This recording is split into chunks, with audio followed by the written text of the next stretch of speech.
Okay, so let's explore this idea. Mm-hmm.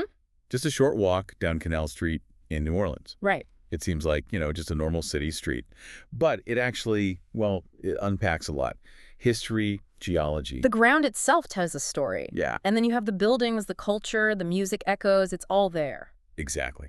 So our goal today is to look at this pretty ordinary seeming street and find some of the maybe surprising things about it. It really is amazing how much you can see just from one street like Canal. It's like a snapshot of how New Orleans came to be. And one of the most basic things, like you said, is the ground, the geology. Yeah, the sources really highlight that. You wouldn't necessarily think about it while walking, but that location, upriver, western corner near Canal, Uh-huh. that land got its river sediment later than other spots. And that directly affects how high the land is today. It means that part of the French Quarter, right near Canal Street, is actually about 2 feet lower than, say, North Rampart. 2 feet, okay. And maybe 7 or 8 feet lower than down by the river, like Decatur or North Peter Streets. Wow, 7 or 8 feet. That's a noticeable slope if you were really looking. It absolutely is. You can almost picture it sloping down over just those few blocks. And that lower elevation, well, it's had consequences, big ones, especially with water. Precisely. It's made that whole section more vulnerable, historically speaking. Flooding from the river, the lake, even the sea. The records show it's happened quite a bit. At least 4 major floods in the last couple of centuries, yeah. That 1849 flood is a really striking example. It started from a breakaway upriver, A crevasse on Suave's plantation, yeah. and the water got all the way to Bourbon and Canal. Right at that intersection. And what's kind of wild is that after Hurricane Katrina in 2005, that same spot, Bourbon and Canal, was pretty much the high water mark again in that specific area. That really drives home the point about the geography, doesn't it? Yeah. That same spot, over 150 years apart. It does. It underlines how persistent that low elevation is as a factor. Though, it's important to note, the sources clarify something about Katrina. Oh. The flooding there wasn't because the storm surge just washed directly over the French Quarter. Okay, so not like a wave coming over the top? No, it was more that levees and flood walls broke elsewhere in the city, and then the water level just kind of equalized across the flooded areas over time. Ah, I see. The water found its level, and that level reached Bourbon and Canal because it's lower ground. Exactly. So the ground's history is dramatic, and Canal Street itself, it also acts as a kind of border, doesn't it, for the French Quarter? Yeah, where does the French Quarter officially begin or end there? It seems simple, but maybe not. Well, historically, the general understanding is, Canal Street on the south side, Right. Esplanade Avenue up north, the Mississippi River east, and North Rampart Street west. That's the classic definition. But sometimes you hear Iberville Street mentioned. 1 block in from Canal. Yes. And that's where city zoning and tax districts sometimes draw the line. They define the French Quarter starting at Iberville.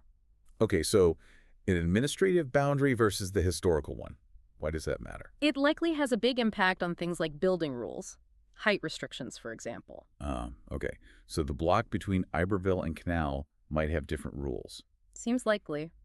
Which could help explain why you see, taller buildings like the Marriott or Canal Place right there, almost buffering the quarter proper. Interesting. So even zoning maps shape how the city looks and feels right at that edge. Definitely. And it's a good reminder that even just stepping 1 block off Canal towards the river on Iberville puts you squarely inside that original walled city the French planned. The old Vieux Carré. That grid layout they established, it's still the backbone of the quarter, even though most buildings you see now are from later, the Spanish era or after the Louisiana Purchase. You can still feel that French influence, though, right?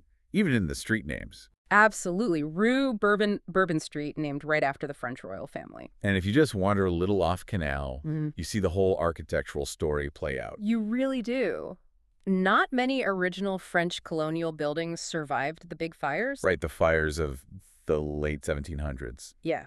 So you see a lot more of the Spanish colonial style, the brick, the courtyards, the balconies, and then later American styles like Greek Revival start appearing. With those big columns. Exactly. So Canal Street is this geological edge and a historical boundary, but it's also a meeting point, a crossroads. Totally, both historically and culturally. Even if we're just talking a short walk, you have to remember how close it is to everything in the quarter. It's a border, but it's also a gateway. Sure, you're just steps away from really iconic spots. Bourbon Street is right there with its own a very unique history that keeps changing. From burlesque to go cups. Yeah, and Decatur Street, too. You've got the visitor center there, Central Grocery. Home of the muffaletta. Can't forget that. You cannot. And the music, of course.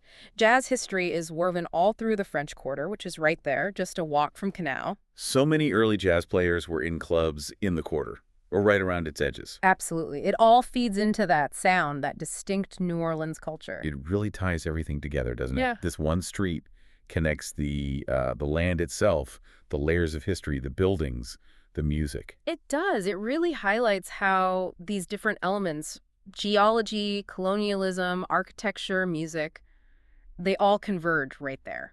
So even just scratching the surface of Canal Street and what's right next to it, it shows this incredibly complex story. Much more than just a wide street. Yeah, it's built on ground shaped by the river.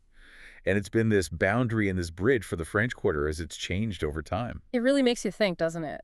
How many other ordinary-looking city streets have these deep, connected histories just waiting right under your feet? That's a great point. Mm. Every place has these hidden stories if you just, well, take a closer look.